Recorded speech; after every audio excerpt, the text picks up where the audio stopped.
The guilty plea from former National Security Advisor Michael Flynn has brought special counsel Robert Mueller's investigation onto the front lawn of the White House. Flynn, who on Friday pleaded guilty to lying to federal investigators about the nature of a series of calls with the Russian ambassador, is the first person successfully prosecuted by Mueller who held a formal position in the Trump administration.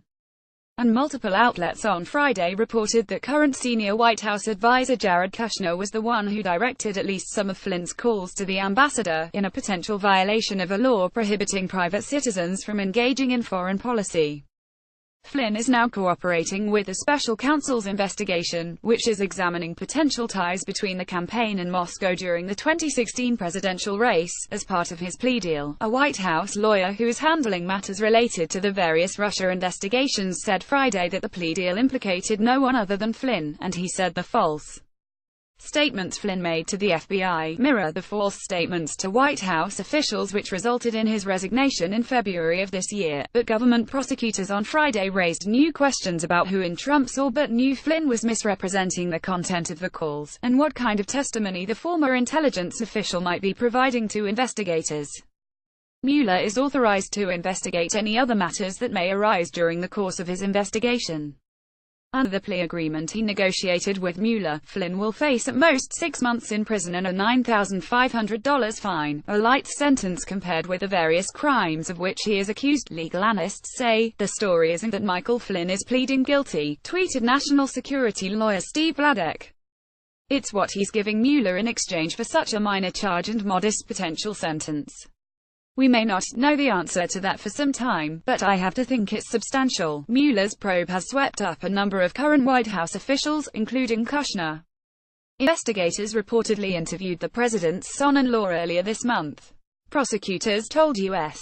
District Court Judge Rudolph Contreras on Friday that Flynn spoke with a SAR official in President Trump's transition team at the Mar-a-Lago resort to discuss what he should communicate to the Russian ambassador during a series of December 2016 calls with the Russian ambassador, Sergei Kislyak.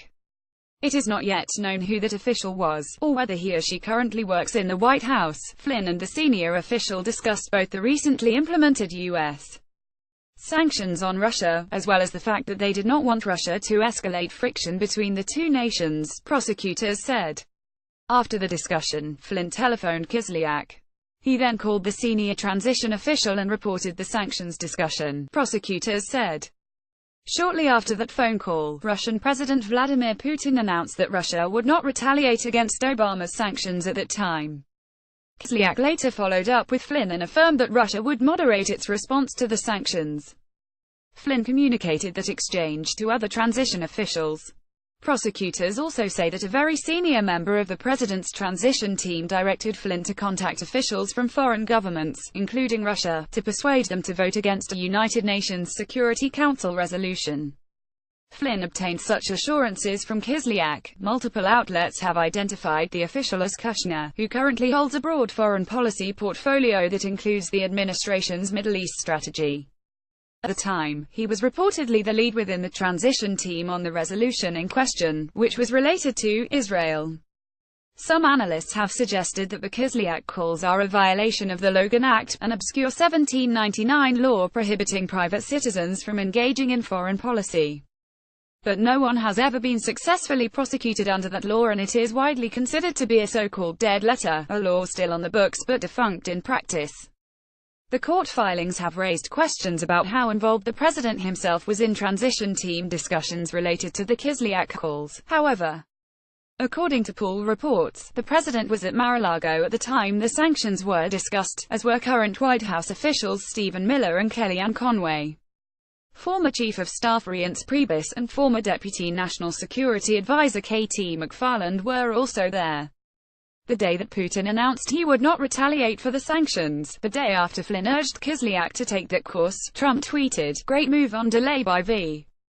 Putin. I always knew he was very smart." Barely 2 weeks later, Pave publicly denied that Flynn had discussed sanctions with Kislyak. The calls related to the UN Security Council vote took place on or about December 22, but the charge sheet gives few other clues.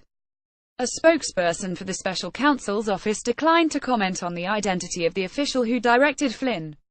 It remains an open question whether Trump will continue to support his embattled former advisor, perhaps in a form of a pardon. Given Flynn's cooperation with a special counsel, Mike Flynn should ask for immunity, and that this is a witch hunt excuse for big election loss by media Dems of historic proportion.